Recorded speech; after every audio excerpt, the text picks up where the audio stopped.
Hi mga higala, kumusta?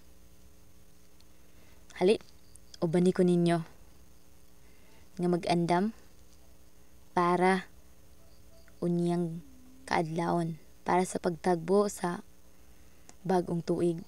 Ug last day na day karon para ani nga tuig 2023. Pero mga higala, excited ko sa 2024 because I know na si Lord pagatumanan ng iyang mga saad. So ako nang giandam mga sangkap mga higala. Simple lang ni nga luto karon para lang gud natay makaon unya. Para lang pud natay mahanda. Kay thankful man kay ta sa niaging tuig. By the way, yung mga igsoon, supportive kay sila mo nang mapadali gyapon ako vlog. Kay isa pod sila nga mahimong videographer. Isa pod sila nga mo support para mapadali ang trabaho.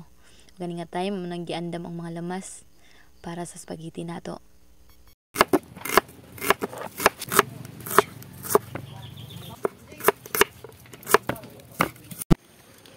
Ingon ko mga gala nga ganina nga thankful kay ko bisan daghan na hitabo kay tinuod daghan pagsulay ni aning 2023.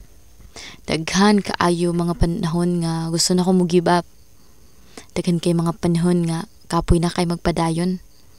Pero salamat gid kay sa grasya sa Ginoo. Nakapadayon ko. Salamat kay sa grasya sa Ginoo nakasurvive ko.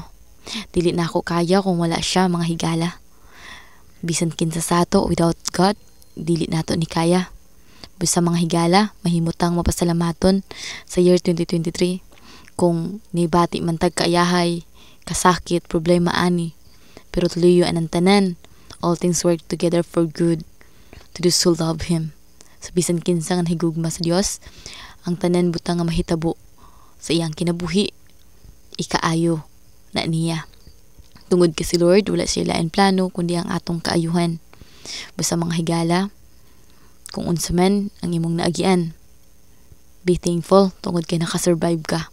Ug until now, naapagyahapon ang imong mga pahiyom. Daghan mga tao nga ni give up na gyud. Pero ikaw, palaban pagyahapon ka. So, God bless mga higala and see you